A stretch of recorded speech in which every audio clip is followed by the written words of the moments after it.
Olá, meus queridos irmãos e irmãs, sejam todos bem-vindos e bem-vindas com a nossa 18ª aula da doutrina cristã, né? Tendo passado uma semana, a última aula, a 17ª, foi no dia 13 de julho. Viajei para fazer um curso em Rio de Janeiro, que terminou ontem, mas anteriormente fui à missão a Minas Gerais, Governador Valadares, lá em Ipatinga, na comunidade de vida e de aliança Deus Existe. Acho que vocês acompanharam um pouco a nossa missão, a nossa trajetória, porque também postei alguns momentos no Instagram e nesta página, ou posso dizer nas páginas, nas redes sociais. Tá certo? Vamos voltar hoje com mais uma aula da doutrina cristã. Pelo sinal da Santa Cruz, livra-nos Deus nosso Senhor dos nossos inimigos. Em nome do Pai, do Filho e do Espírito Santo. Amém. Vinde, Espírito Santo, enchei os corações dos vossos fiéis e acendei neles o fogo do vosso amor. Enviai o vosso Espírito e tudo será criado e renovareis a face da terra. Oremos. Ó Deus, que instruís os corações dos vossos fiéis com a luz do Espírito Santo, fazei que apreciemos retamente todas as coisas segundo o mesmo Espírito e gozemos sempre de sua consolação. Por Cristo nosso Senhor. Amém. Em nome do Pai, do Filho e do Espírito Santo. Amém. Aqui está um pouquinho claro, o sol está, graças a Deus, não é? Chegando aqui, deixa a luz do céu entrar. Então, nesta aula, a 18ª aula da doutrina cristã, vamos ver a infalibilidade da igreja, não é? E também a infalibilidade do Papa. Vamos ver se a gente consegue desenvolver esses dois temas, né? E se der, a gente vai para a visão corpo e alma da igreja. Fora da igreja não há salvação, né? Essa grande frase, esse grande pensamento, veja, que é a doutrina da igreja e que é hoje, ou a partir da modernidade, dos tempos modernos e pós-modernidade, é um elemento de grande crítica e polêmica, até por partes de bons pensadores, bons teólogos, né? E uma grande ala da igreja que não aceita mais, dentro do diálogo interreligioso, né? Dentro também do ecumenismo. Veja, mas não se pode deixar de refletir, de pensar. Não se pode também, para agradar aos homens e para desenvolver uma política da boa vizinhança ou do corretamente, não é? Político ou política do corretamente, a gente desconhecer, não é? Não. Certo? Vamos adiante. Então, uma das propriedades da igreja é a infalibilidade, ou seja, é uma palavra a menos, mas biologicamente que tem todo o sentido e teor e força. Veja, a imunidade da igreja, ou seja, ela é imune de erros. Quando eu falo da infalibilidade da igreja, eu estou dizendo que ela é imune de erros. Necessária porque os fiéis precisam estar seguros do que devem crer e praticar para conseguirem o fim necessário da vida eterna. Então, se você, não é, Lari Oliveira e os outros que estão nos acompanhando e que vão também me acompanhar a ouvir esta aula. Se você é católico, plenamente católico, consciente da sua fé, seguro da sua fé, então você, para ser salvo e obter a vida eterna, você encontra tudo dentro desta Igreja Católica.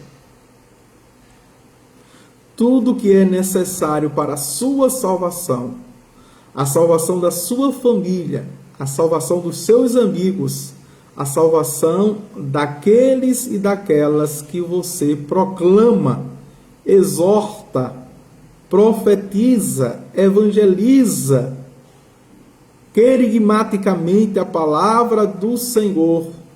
Esteja certo e seguro e segura que, veja, você não é um charlatão, você não é um picareta, não, que está anunciando, proclamando, veja, um mito, uma lenda, não é? Uma alienação, um fake news ou uma coisa falsa, mas que você seguramente está levando, veja, em doutrina, em moral, em tradição, em magistério, em sagradas escrituras, uma coisa, no caso, a igreja, veja, segura para a salvação de todas as almas e de todas as pessoas. É isso que, e justamente isso, que quando a gente faz parte de uma pastoral, de um movimento, de uma associação, de um ministério dentro da igreja, de uma comunidade, e que a gente vai anunciar, a gente tem que ter essa consciência da experiência que a gente fez com Cristo, do encontro que a gente fez com Cristo, que esta igreja nos proporcionou a encontrá-lo, que ela é o campo onde tem o tesouro, que eu posso encontrar e proclamar esse tesouro com segurança. Com segurança. Veja, com radicalidade no sentido que vem de raiz. De raiz.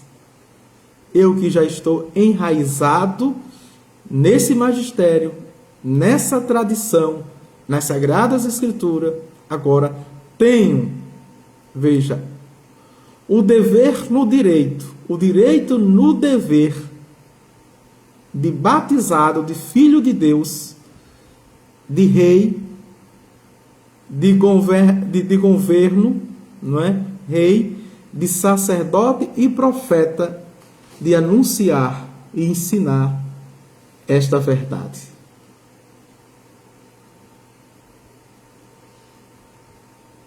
Lari Oliveira está dizendo: Padre, o senhor tem algum canal, por gentileza? É este aqui, o canal do YouTube. Sim, a gente está retransmitindo no canal da paróquia, não é? Imaculada Conceição, tá certo? Todas as minhas aulas e outras missas e outras catequeses estão sendo repostadas lá, tá bem? No canal. Vamos avante. A existência dessa propriedade na igreja colige-se claramente das palavras de Jesus Cristo. Eu estou convosco todos os dias até a consumação dos séculos. Mateus capítulo 28, versículo 20. Mandará o Pai em meu nome ao Espírito Consolador, que vos ensinará toda a verdade. As portas do inferno não prevalecerão contra ela, contra a igreja de Cristo, que foi fundamentada em pedra. Tudo que ligares na terra será ligado nos céus. Tudo que desligares na terra será desligado nos céus. Meus queridos e queridas, esta é a nossa verdade. Esta é a nossa verdade. E dela nós não podemos fugir, não é? tem o mesmo peso, é a mesma palavra de Deus, quando ele celebrou a primeira, não é, e eterna missa e disse: isto é meu corpo, isto é meu sangue, fazerdes todas as vezes que celebrardes em memória de mim.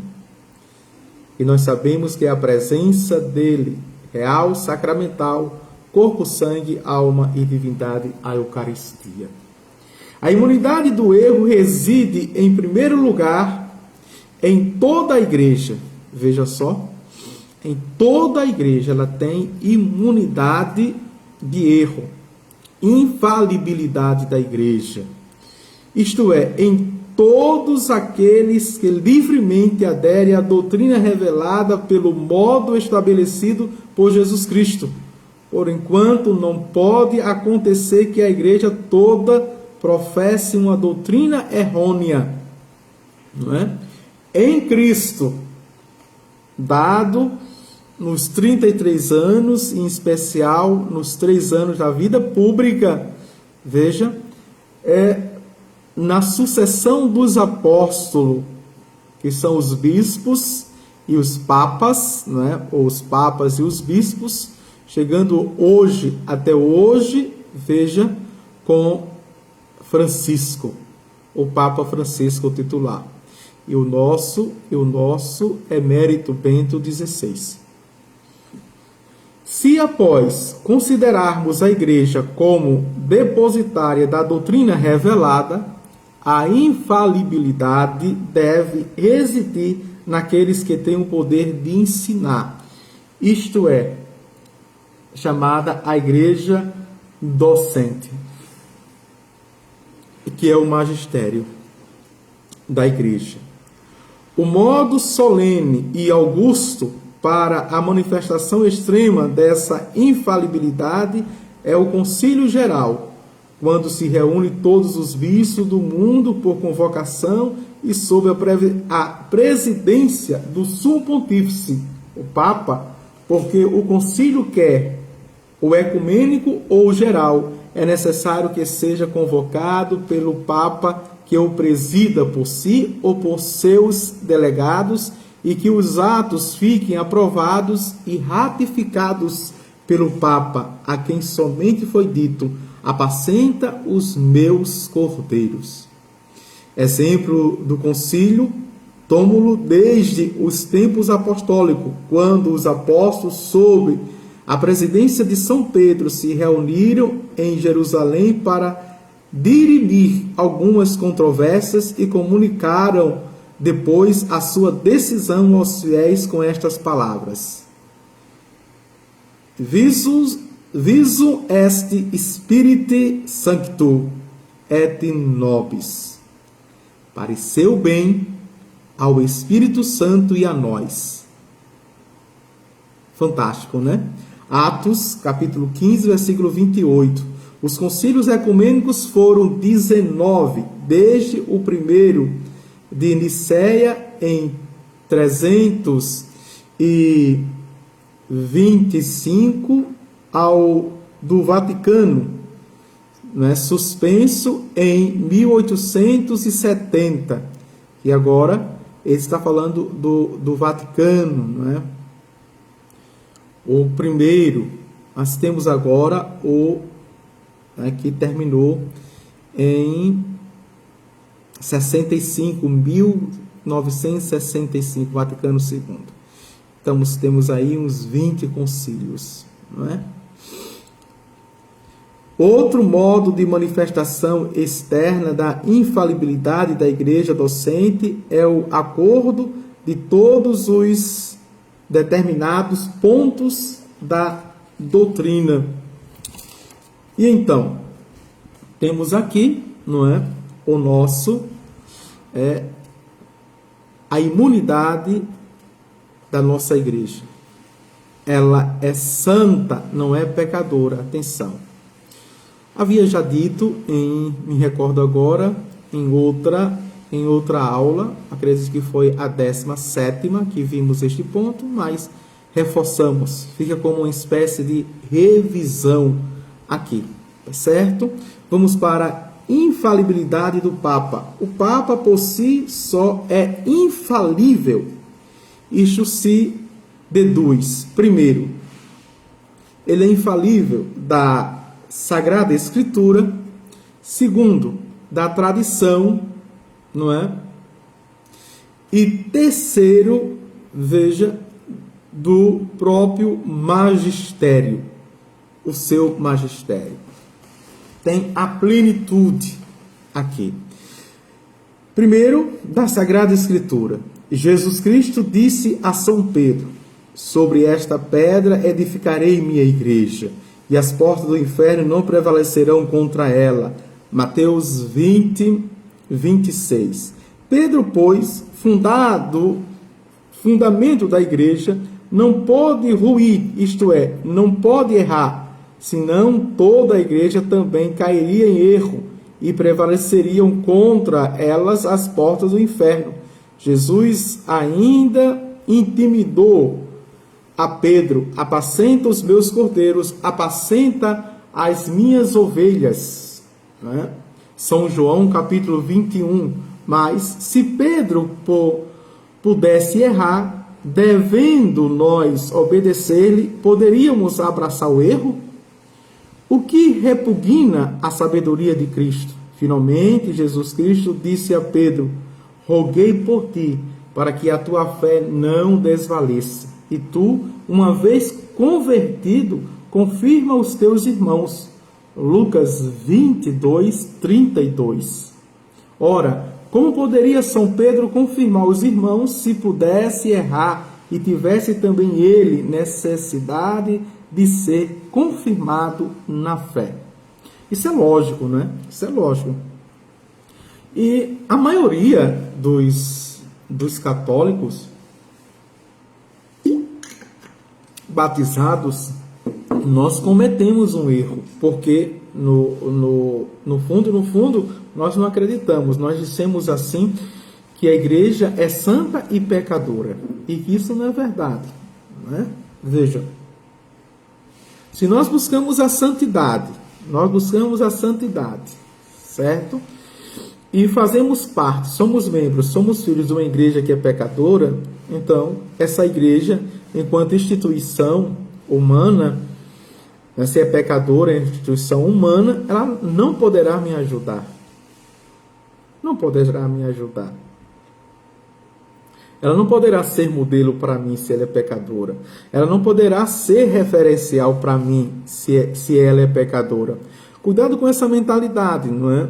Porque somos todos iguais. Todos iguais. Estamos no mesmo barco. Até a imagem da igreja, que é uma barca. Estamos no mesmo barco, estamos juntos, né? E misturados, estamos lutando juntos, estamos correndo juntos e podemos nos ajudar. Não, meus irmãos, não podemos nos ajudar se estamos na mesma, me desculpe a terminologia, na mesma bagaceira, se comemos no mesmo pratos das comidas estragadas. Não. Assim, não teríamos modelo para nós, não é? Então, de fato, Nossa Senhora seria uma mulher qualquer, pecadora, teve outros filhos, não seria imaculada. Não seria imaculada. Então, Jesus também teria feito todas as experiências, até mesmo do pecado, não é? Teria se casado, não teria deixado o modelo para nós do celibato, da castidade. Veja, mas o apóstolo Paulo diz que ele fez todas as experiências humanas a menos do pecado. Menos do erro, não é? Dos equívocos.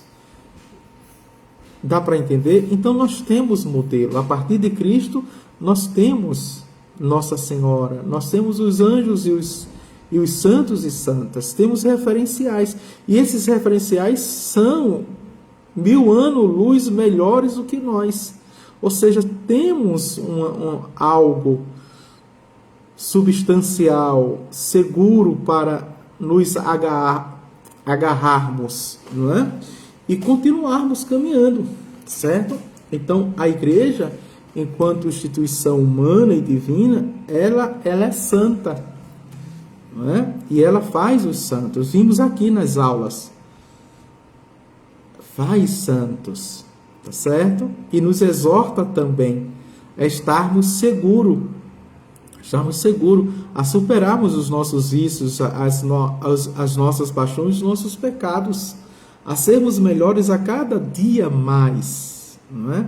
A cada dia eu posso ser melhor, mais e mais, tá certo? Isso sem manias de perfeccionismo, sem prepotência, sem autossuficiência e sem soberba, sem nenhuma vaidade, né? Mas a partir de Cristo, Ele me convida. Ele me convida a olhar o dia de hoje e entender que eu posso ser melhor do que o ontem. E que o Senhor me dará a graça, né, de eu amanhã ser melhor do que hoje.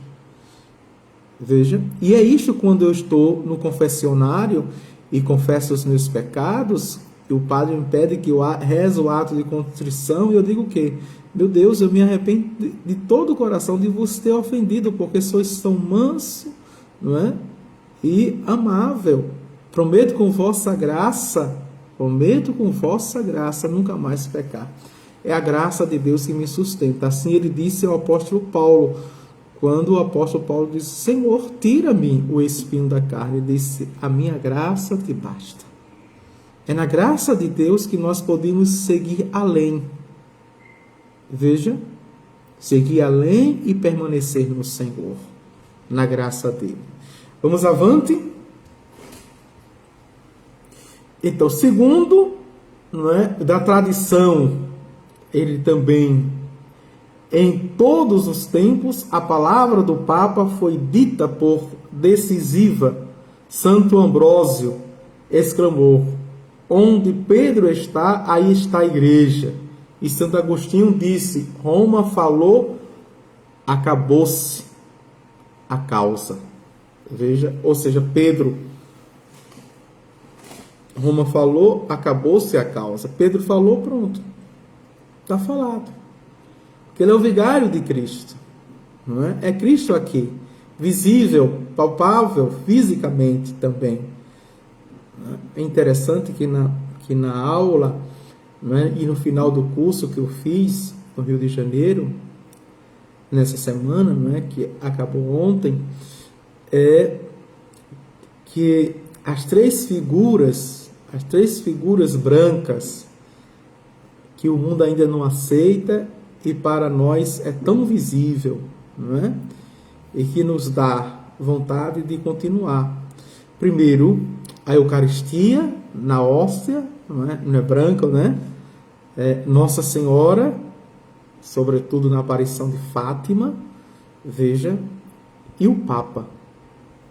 As três vestes brancas, não é? E o Papa, que para nós ainda é a presença aqui, não é?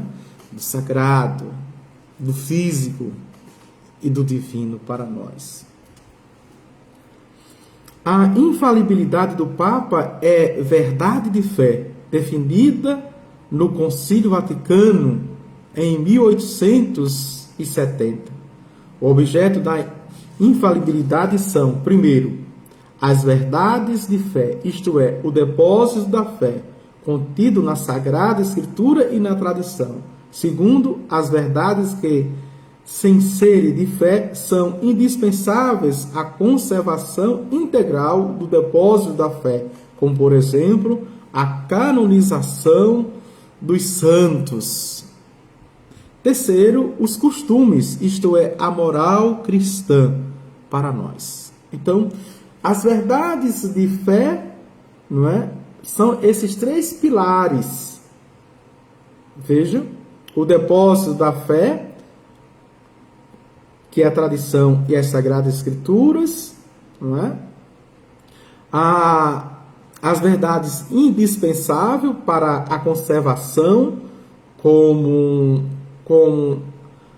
a canonização dos santos, para nós, como nós vimos, a igreja faz santo, e os costumes, a moral cristã, a nossa moral, a nossa doutrina e moral aqui, não é, que planifica esses três pilares.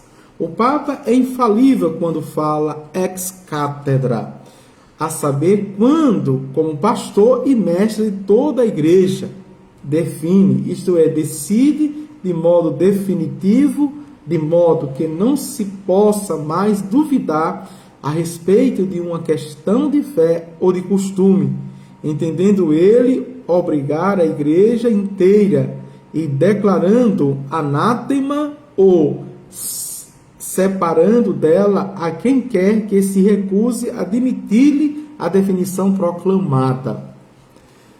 Fundamento da infalibilidade é a assistência do Espírito Santo. Assistência que não é inspiração nem revelação, e por isso não dispensa o estudo nem o emprego de meios humanos para conhecermos a verdade. Infalibilidade não é impecabilidade, pois na qualidade de mestre universal o Papa não pode cair em erro, mas como homem pode cair em pecado.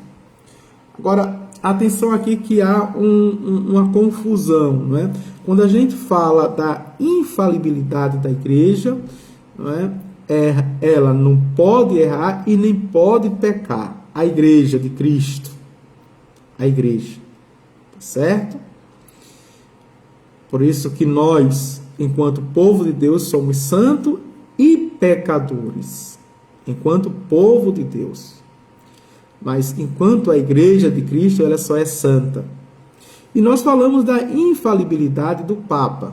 Então, veja, ele, enquanto vigário de Cristo, tá certo? Governador, administrador da instituição, a igreja, na tradição e na Sagrada Escritura, ele não pode errar nas suas funções ministerial, né? Enquanto sumo pontífice e vigário de Cristo. Mas enquanto homem, enquanto pessoa, enquanto humano, certo? Ele está inclinado para o pecado. O pecado. A igreja diz que todos nós pecamos por pensamentos, palavras, atos e omissões. Por isso que o Papa deve se confessar sempre, sempre. Veja, o Papa São João Paulo II, enquanto Papa, ele confessava todos os dias, não é? Agora mesmo, o Monsenhor Vicente, lá no Rio de Janeiro, que foi um dos conferencistas, né, disse para nós, os alunos, que assim que o Papa Francisco chegou, ficou lá onde foi o curso em Sumaré, né, e que ele no outro dia, depois chegou no primeiro dia, viu as coisas, tudinho, fez a abertura. No outro dia, ele disse: arrume um confessor para mim, não é que eu quero me confessar. Chegou o dia de me confessar. Quer dizer, o Papa Francisco se confessa toda semana. Toda semana. Não é? Veja. Então, é um hábito. É a frequência. Para estar sempre em estado de graça. E a graça atual. E que nós leigos também, não é? Aliás, vocês leigos e nós sacerdotes, os bispos e os sacerdotes também podemos nos confessar. Podemos criar esse bom hábito. Não é? Se não toda semana, quinzenalmente, mas mensalmente, ao menos uma vez por mês. Porém, está dizendo: a igreja é santa porque nela habita o Espírito Santo. Aprendi com Dom Henrique. Certo?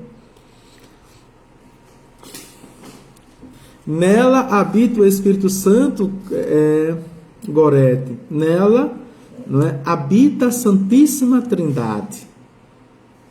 Certo?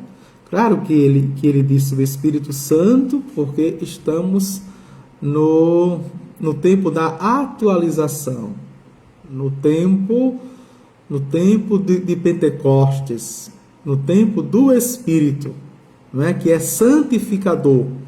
Mas, veja, na igreja habita a Santíssima Trindade. Nós temos visivelmente a Eucaristia, não é, Gorete? Eucaristia. Eucaristia é a presença física, sacramental de Jesus Cristo. Corpo, sangue, alma e divindade. Veja, nos nossos sacrários, nós não comungamos um pedaço de pão.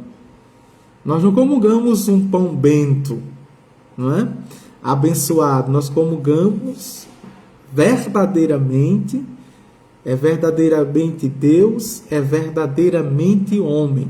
Então, nós temos fisicamente Jesus Cristo. Ok?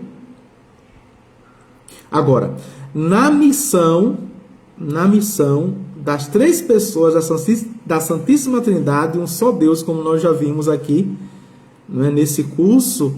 Então, a missão da terceira pessoa da Santíssima Trindade, que é o Espírito Santo, é de santificar. Mas na igreja nós temos a Santíssima Trindade. E que Jesus nos enviou depois de 10 dias, não é? Que foi aos 50 dias.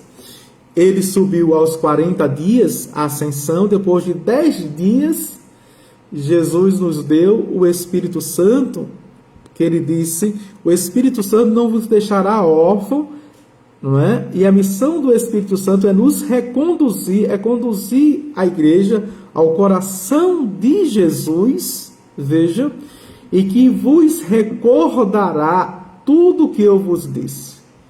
E o próprio Jesus disse: quem me vê o Pai. Quem ama o Pai, me ama. Não é? Então, é certo e legítimo dizer que na igreja habita a Santíssima Trindade. Tá certo? E quem a santifica é o Espírito Santo, que é próprio, é uma propriedade, é a missão do Espírito Santo.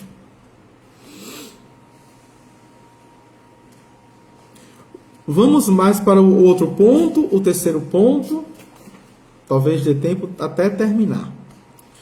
Corpo e alma da igreja, fora da igreja não há salvação, né?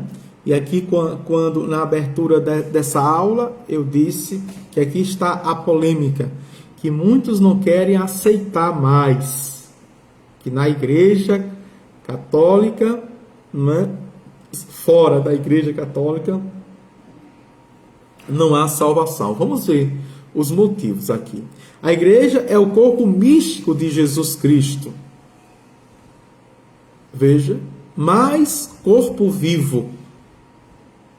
Mais corpo vivo. Não é? É o corpo místico, mas corpo vivo. Atenção. Porque é a doutrina quando nós dissemos, né? A igreja é o corpo místico de Jesus Cristo. Não é? E ele intensifica aqui, mas vivo. O corpo está vivo. Cumpre distinguir na igreja 2 elementos, corpo e alma. Corpo e alma. Vamos a essa distinção. Corpo da igreja é a organização social visível de que o Papa é a cabeça ostensiva, não é? Está no alto e é a maior. Organização a que pertence, feito membros todos os indivíduos batizados que não sejam voluntariamente separados da igreja, nem inclusos em excomunhão. Certo? Então, enquanto a instituição, né, o Papa governa esta igreja, é o corpo da igreja. A alma da igreja é aquilo que a vivifica e lhe faz produzir obras sobrenaturais, dignas da vida eterna, como a graça santificante, olha aqui, Gorete, e os dons do Espírito Santo. Os dons do Espírito Santo. Né? E essa é a expressão que tinha nos Atos dos Apóstolos. Nós e o Espírito Santo. O Espírito Santo em nós. E nós fizemos isso. Não é? Mas o Espírito Santo é quem dá o norte a todas as coisas. Ele é doador dos dons. Veja. Ele é o Pai dos pobres, como nós cantamos, né? Ele faz frutificar os carismas na igreja. Tá bem? Vamos avante. Ora, vamos ver aqui em 3 pontos.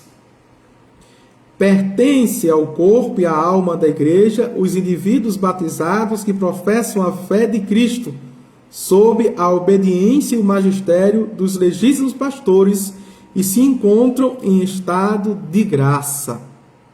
Aqui é muito provocativo para nós, e ao mesmo tempo profético. Né? Quem faz parte desse corpo da igreja? São os batizados. Veja, esses batizados que são obedientes, não é, ao Papa e aos bispos, que estão nas respectivas igrejas particulares, chamadas diocese, não é? E outra coisa, que estão em estado de graça, a graça atual. Falávamos no ponto da infabilidade, a questão da confissão, está em estado de graça, porque está em comunhão com o corpo. Quem não está em estado de graça, que tem pecado mortal, não está em comunhão. Veja só como é radical, não é? E é um radicalismo saudável, que nos faz bem, que puxa nossas orelhas e diz, olha, você está há muito tempo sem se confessar. Não é? Você tem pecado mortal e está comungando. E com pecado mortal, eu comungo, mas não entro em comunhão. E não estou em comunhão com aquilo que eu estou recebendo, e não estou em comunhão com o corpo, que é a igreja. Não é? Chamada também a comunhão dos santos. Atenção, a comunhão dos santos. Quando eu comungo em estado de graça, eu entro na comunhão dos santos. B. Pertence somente ao corpo da igreja os batizados que, embora professem a fé do Cristo sob a obediência e o magistério dos legítimos pastores, estão em pecado mortal, sem a graça santificante. Veja, sem a graça santificante. Aqui, não é? E interessante que ele faz a distinção. Né? Há pertença a essa igreja, mas não há comunhão nessa igreja, como vimos no primeiro ponto. Vamos para o terceiro ponto. Não é? Veja. Não pertence à alma, nem ao corpo da igreja, os que, veja, voluntária e culpamente, no sentido, né? Voluntária e culpavelmente estão fora da igreja, como os excomungados apóstatas. Dá para entender, né? Os que foram anátemas, os que foram excomungados, os que cometeram alguma apostasia, os que cometeram heresia e cismas. Não é? Quarto ponto, podem pertencer só à alma da igreja os que, estando inculpavelmente e de boa fé fora da igreja, se encontram em estado de graça. Estando em estado de graça. Pode pertencer só à alma da igreja. Aqueles que foram julgados, veja, sem culpa. Não é? E até descobrir. Aqui tem um exemplo clássico, não é? Muito clássico. É Joana d'Arc, que é Santa Joana d'Arc. Veja. Ela foi culpada de heresia e de bruxa, não é?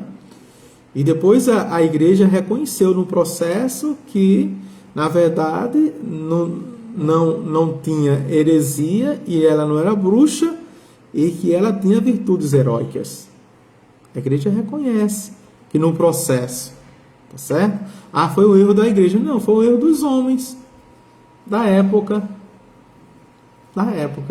Distinga que os homens, veja, a igreja é santa, mas os homens que estão na igreja são pecadores. Nós estão fadados a erros. Mas a gente estuda a igreja quando a gente não sabe distinguir o que é a igreja e o que são os homens. O que é a igreja e o que é o povo de Deus. O que é a igreja, não é? E o que são as pessoas. A gente não tem esses elementos claros da doutrina e da moral, não é? E por não conhecer, a gente mistura tudo. Olha aí, não é? A neurose da igualdade. A neurose da igualdade faz com que a gente não se respeite e não tenha mais claro o que é humano, o que é o divino, o que é humano. Vamos avante? Como, pois, entender o axioma tantas vezes repetido: fora da igreja não há salvação? Deve-se entender no sentido de que não há salvação para os que andam no erro voluntário e culpável. Ou seja, aquilo que a gente diz para ser pecado, não é? Sentimento e consentimento. Veja, consciência e vontade. Consciência e vontade. Eu conheço profundamente, mas eu quero. Não é? Não é involuntário, é voluntário. Ou seja, é culpável aqui. Para os que, sabendo que a Igreja Católica é a verdadeira, se recusam a entrar para ela, aceitar-lhe os dogmas e praticar-lhe as leis. Aqueles, ao revés, que estão no erro invencível, mas observam a própria religião de boa fé e se esforçam por agradar a Deus segundo os lumes da consciência individual, pode pertencer à alma da igreja e salvar-se, ou porque são efetivamente batizados, ou porque têm implícito o desejo do batismo no ato de caridade que os dispõe a fazer o que Deus reclame deles. Aqui a gente está falando do batismo de sangue, não é? O batismo de vontade, tá certo?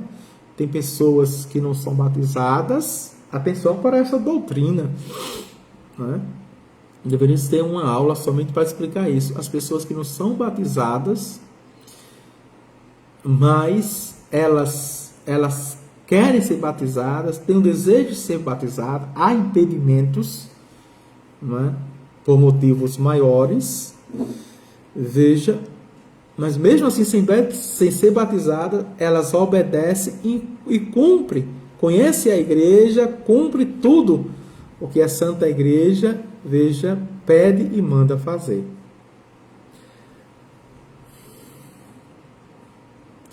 Na prática, é muito difícil dizer quem, não pertencendo ao corpo, pertence à alma da igreja. Só o Senhor sabe e conhece os que se salvam. Veja, aqui, não é? Fora da igreja não há salvação, mas ao mesmo tempo a igreja reconhece, porque só o Senhor sabe, só o Senhor, veja, conhece os que se salvam. Não é? Por isso que muito cuidado com a escatologia, com os novícios e com as nossas pregações de condenação, certo? Que o Senhor sabe. Por quê? Porque só o Senhor sabe das almas, das consciências, o que está no subconsciente, o que está no subconsciente, sabe, da vontade, do desejo, não é? No foro íntimo, no âmago de cada alma, só Ele sabe. O que podemos concluir é que ninguém vai para o inferno sem culpa própria. Primeira coisa que diz a doutrina, né? B, que Deus nos quer a todos salvos e a todos liberaliza a graça suficiente para a salvação. C, que Deus será muito mais indulgente com quem recebeu dele menores meios de salvação. É aquilo que diz o Evangelho. Quem muito mais foi dado, muito será exigido. Mas quem não sabe de nada, o próprio Jesus diz, a ignorância nesse aspecto não é, salvará muitos. D, que o que pertence à Igreja Católica deve mostrar ao Senhor peculiar gratidão por toda a graça e cumprir os deveres de bom filho para com a Igreja, mãe, e para com o Papa, pai de sua alma. Esses deveres compreendiam-se em 3 palavras: amor, respeito e obediência de cada membro da Igreja, de cada fiel da Igreja. Amor, respeito e obediência. Não olhar para, não é, o vidro da casa vizinha. Tá bem? Não olhar para o quintal da casa vizinha. E ao mesmo tempo se lamentar ou até esnobar. Mas veja, eu cuido tanto do meu quintal e essa vizinha não cuida do quintal dela, não é? O meu quintal é tão limpo, mas veja, olhe como está o quintal da casa vizinha, não é? A minha frente da casa é sempre limpa e a casa da vizinha sempre suja. Não. Aqui também a gente vai se esforçar para dar testemunho, para dar exemplo, tá certo? Ser modelo, só os céus tem um modelo, infalíveis e sem reclamar, porque a salvação também é pessoal, cada um diante de Deus. Às vezes a gente faz as coisas por estética, né? Por vaidade, por ego, não é? A gente faz as coisas e reclama já para chamar a atenção para, veja, a nossa vaidade, o nosso ego. E não tem sentido nenhum diante de Deus, não é? Não tem sentido nenhum diante de Deus. Ok? Então vamos, rapidamente eu vou passar para vocês, para a gente, quando voltar, já volta no 10º artigo. Ainda estamos no 9º artigo, a gente volta para o 10º artigo, a remissão dos pecados. Rapidamente eu vou ler. A comunhão dos santos é a participação dos santos, a saber, dos fiéis na Igreja de Deus, no bem que há e que se faz da Igreja.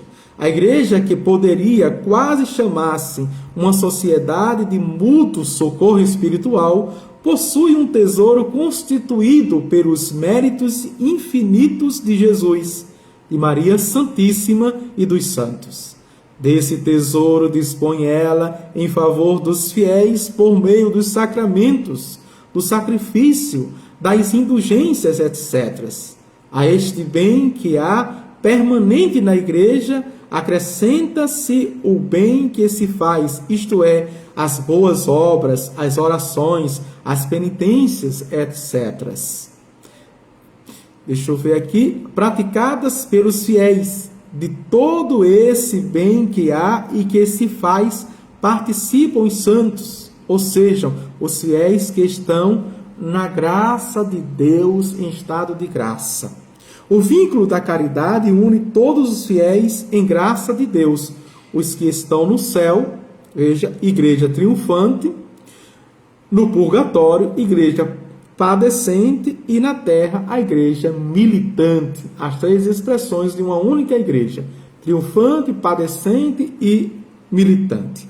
Os fiéis da igreja militante, invocam os santos do céu como a intercessores junto a Deus, para deles obter os auxílios de que necessitam. B, consideram dever de caridade recordar-se dos fiéis da igreja padecente e mitigar-lhes às penas com sufrágios, isto é, com boas obras, esmolas, indulgências e especialmente com o santo sacrifício da missa. C. Estão unidos entre si pelo espírito de caridade e podem ajudar-se mutuamente com orações, méritos e boas obras. Os pecadores que se não acham em estado de graça não levam contribuição alguma ao tesouro da igreja, porque suas obras não têm mérito. Não são, porém, inteiramente privados das vantagens da comunhão dos santos, porque pelas orações e boas obras de outros podem obter a conversão. Olha, por isso a importância, não é, das orações e boas obras, porque outros, o Senhor pega as nossas boas obras, as nossas orações e aplica até mesmo na vida de outro para a conversão. É por isso que a gente diz, ofereça pela conversão dos pecadores. São essas suas orações e essas suas boas obras. Está vendo que maravilha? O bem que nós podemos fazer. E aqui todos podem fazer. A mesma tendo em casa. Por isso que a vida tem sentido. Não é? Nessa correria frenética, nesse ativismo, nesse, como é que a gente chama? Utilitarismo. Não é? Que as pessoas pensam que são, ou seja, não é por aquilo que elas produzem, por aquilo que elas fazem, ou mesmo têm. Mas é aqui, ó, as boas ações e a oração é que são aplicadas na vida dos pecadores para a sua conversão. É importante isso. Vamos avante. Estão fora da comunhão dos santos os condenados, ou melhor, os que jazem no inferno. Aí definitivamente, os infiéis, isto é, os não batizados, que de modo algum creem no Salvador prometido, como os idólatras e os maometanos. Terceiro, os hebreus, que professam a lei de Moisés e esperam até hoje pela vinda do Messias, do Cristo. Os hereges, a saber, os batizados que se obstinam em descrer de uma ou de outra verdade revelada por Deus, ensinada pela igreja, que como os protestantes, olha aí, vejam. Quinto, os cismáticos, isto é, os batizados que recusam obstinadamente submeter-se aos legítimos pastores, embora não negue verdade alguma da fé, mas não crê no Papa, não obedece ao Papa, nem seus bispos. A hierarquia e o magistério são chamados cismáticos. Os apóstatas, batizados que renegam com ato externo a fé católica professada. Sétimo, os excomungados, isto é, feridos da pena que aos batizados exclui da comunhão da igreja por culpas gravíssimas, para que não pervertam os demais fiéis e sejam punidos e corrigidos por meio desse remédio extremo. Vejam aqui, são 7 critérios, grandes critérios para a comunhão, que está fora da comunhão dos santos. Por isso que a frase, fora da igreja não há salvação. Não é? A igreja verdadeira, a igreja católica, a igreja una, santa, católica e apostólica, que está em Roma, certo? Que vem da fé dos apóstolos. O Senhor esteja convosco, Ele está no meio de nós. Abençoe-vos Deus Todo-Poderoso, o Pai, o Filho e o Espírito Santo. Amém. Tchau, tchau. Até a próxima, se Deus quiser.